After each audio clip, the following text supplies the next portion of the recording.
Imagine your life is a work of art, a canvas painted with the vibrant colors of a perfect love, unshakable trust, and the promise of a secure future. You look at it and see the ideal picture: the house, the dogs, the 10-year marriage to the man you swore you knew. But what if I told you that beneath every brushstroke there was a lie, a meticulously constructed lie that lasted an entire decade? Life was good, the world was in crisis, but our home was a sanctuary.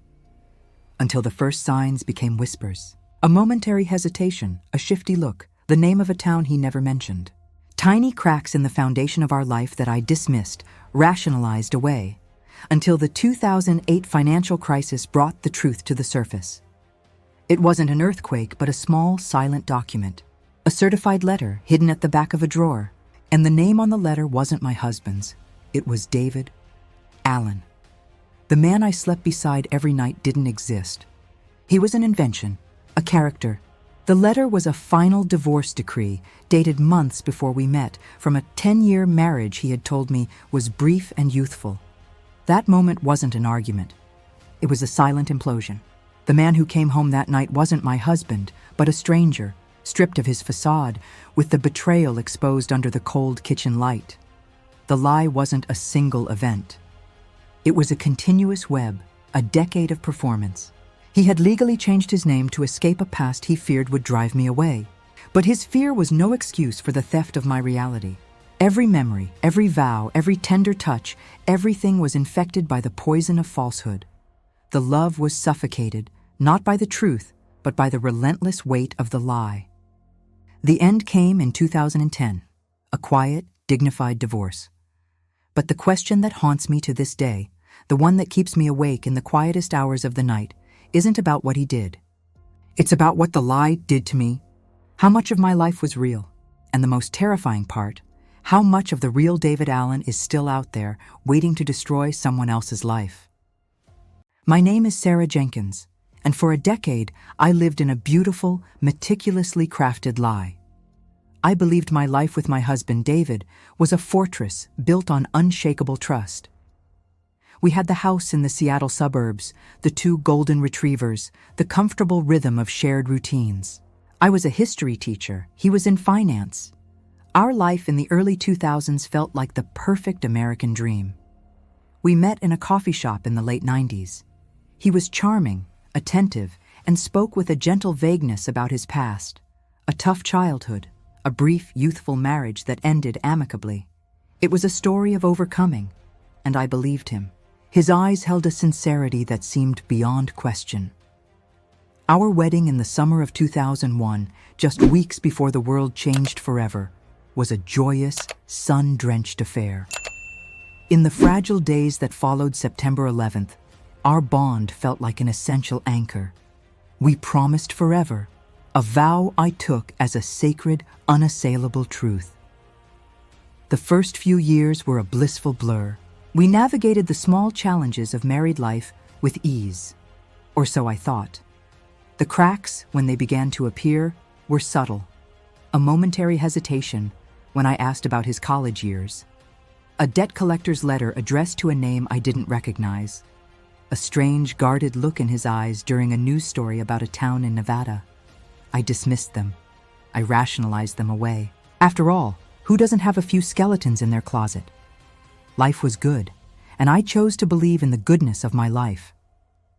The first major tremor hit in the spring of 2008, as the financial world began its terrifying descent. David was under immense stress, working longer hours, his usual calm replaced by a nervous energy. One evening, searching for a misplaced tax document, I opened a drawer in his home office I rarely used, and there it was, a certified letter from a law firm in Portland, Oregon. It wasn't the letter itself that stopped my breath. It was the name of the recipient, David Allen, not David Jenkins. The letter detailed a final divorce decree from a woman named Rebecca, dated 10 years after his brief, youthful marriage supposedly ended. It was also just a few months before we met. My hands trembled. He had lied about his name. He had lied about his divorce. He had lied about the very foundation of his identity. The world tilted on its axis. The man I had married, the man I shared my bed with, was a stranger. When he came home, I was waiting, the letter spread on the kitchen counter. The confrontation wasn't a dramatic explosion, but a quiet, devastating implosion.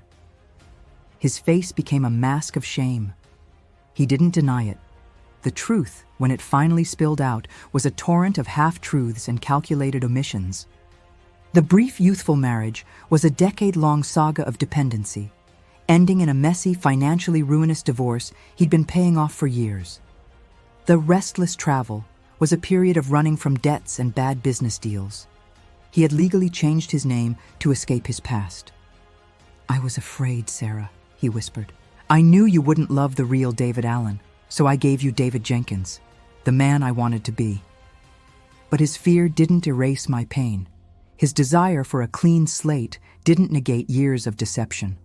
The lie had infected every shared moment, every whispered secret, every tender touch. Our wedding vows, our life together, were built on sand. The following months were a brutal descent into doubt. Every memory was re-examined through the lens of his betrayal. Was his love real? Were his compliments genuine? The questions were relentless. The economic crisis outside mirrored the collapse within our walls. Our beautiful home became a battleground, filled with the ghosts of his past. We tried counseling, but remorse isn't the same as truth, and a shattered foundation isn't easily repaired. I found myself becoming a detective in my own marriage. The sheer audacity of the deception was what wounded me most. It was a decade of sustained performance, a commitment to a fabricated identity. I remembered a barbecue early in our marriage. Someone asked David his college major. He had paused, a fraction of a second too long, before answering, "Business." The memory now flashed with the neon sign of a lie. I started digging online, searching public records, old newspaper archives, anything I could find connected to David Allen in Oregon and Nevada. The man I thought I knew was an illusion, a character he had played with masterful conviction. The realization was a profound existential shock. It wasn't just a lie, it was the theft of my reality. The final straw wasn't another revelation, but a quiet moment of clarity. We were watching an old movie, a scene of a couple laughing, sharing a simple moment of genuine connection. I looked at David, and for the first time, I felt nothing.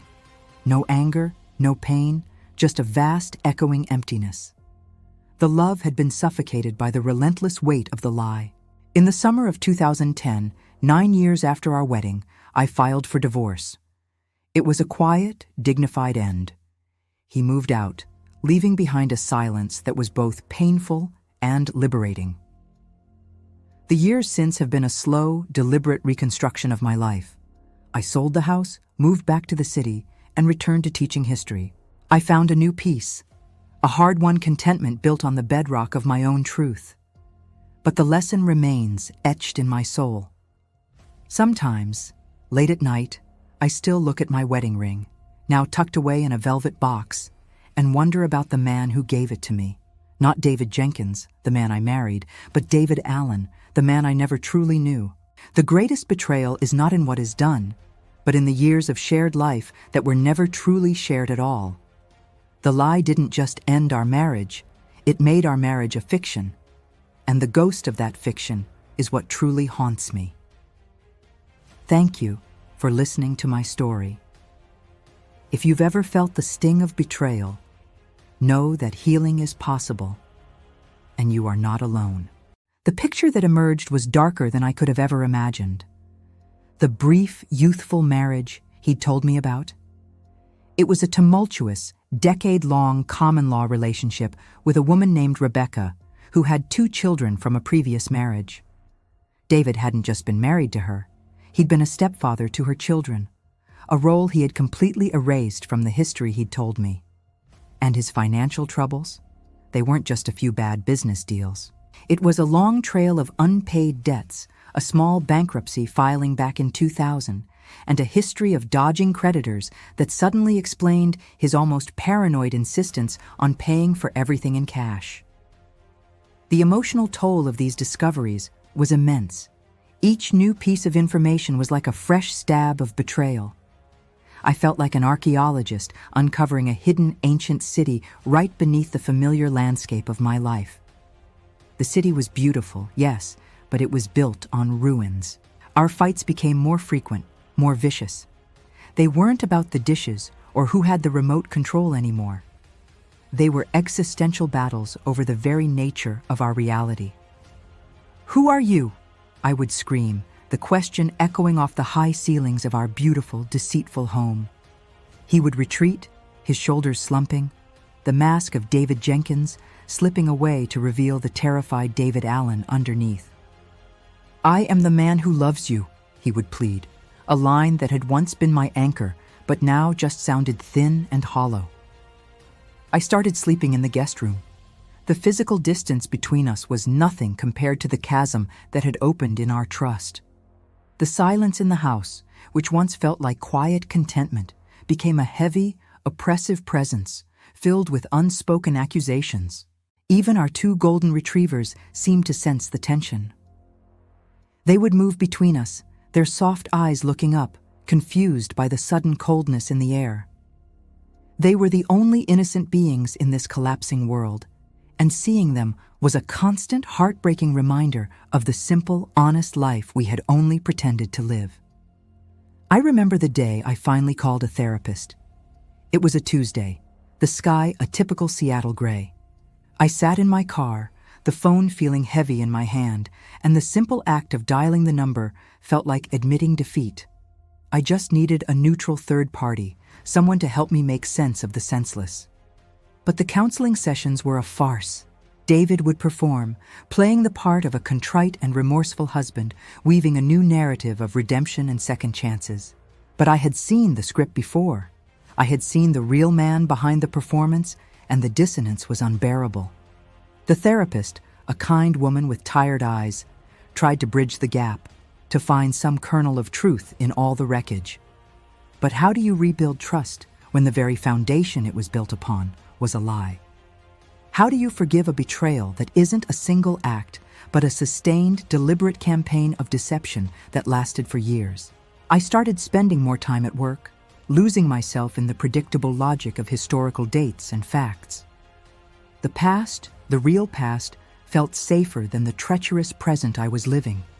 I taught my students about the fall of empires, the collapse of civilizations, and the irony was a bitter taste in my mouth. My own little empire was crumbling, not from some external invasion, but from internal rot. Then, the financial implications of his past began to surface. Creditors, emboldened by the economic downturn, started circling. The debts he had sworn he was managing were larger, more complex, and now they threatened our shared assets. Our beautiful, deceitful fortress of a home was at risk. The realization that his lies weren't just emotional but financial was the final cold wave of reality that washed over me. He hadn't just lied to protect his ego. He had put our entire future in jeopardy. The fear that had once been his alone now became mine, a shared burden of his making. I remember the night I made the decision. It was late, and I was sitting at the kitchen table surrounded by legal documents and financial statements. The house was silent, David asleep in the guest room. I looked at a letter from a law firm, the name David Allen staring back at me, and a profound calm settled over me. The love was gone. It had been replaced by a quiet, resolute anger. I deserved better. I deserved the truth. I deserved a life that was real, not some carefully constructed fiction. The divorce proceedings were mercifully swift, a final, clean break from the tangled mess of his past. I insisted on selling the house, a painful but necessary excision of the lie from my life. The closing date was in the fall, the leaves outside turning a brilliant, defiant gold. David's final plea wasn't for me, but for the life we had built. "Don't do this, Sarah," he begged, his voice broken. "I'll change. I'll be the man you married."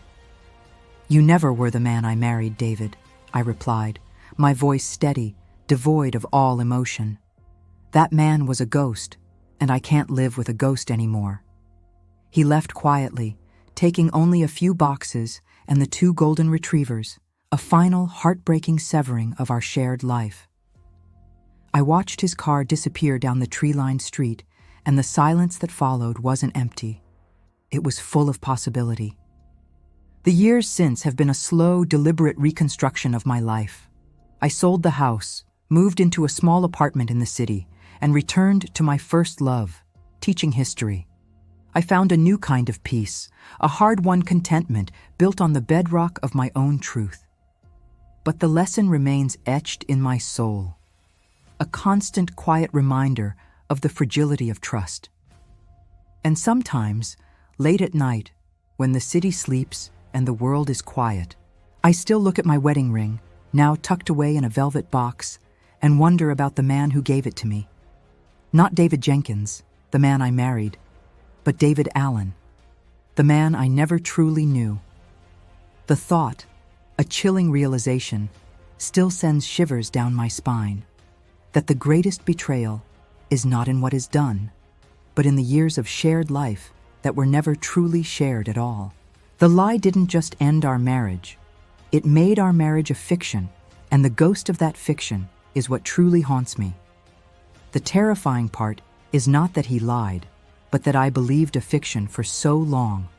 And the question that remains, the one that keeps me awake in the quiet hours, is this: how much of the real David Allen is still out there, waiting to destroy the lives of others? This was another incredible story from our channel. Life teaches us that it's never too late for justice, revenge, or redemption. Each story you hear is real, lived by people who found strength when everyone thought they were defeated. If this story touched your heart, leave a like and tell us in the comments. What would you have done in this situation? Your opinion matters to us. Don't forget to subscribe to our channel and ring the bell so you don't miss any of our emotional stories. We have new tales of courage and overcoming every week. Share this video with someone who needs to hear that it's never too late to fight for what's right. Sometimes, the best revenge is living well. Thank you for being part of our community. Until the next story, remember, every ending can be a new beginning. We'll see you in the next video.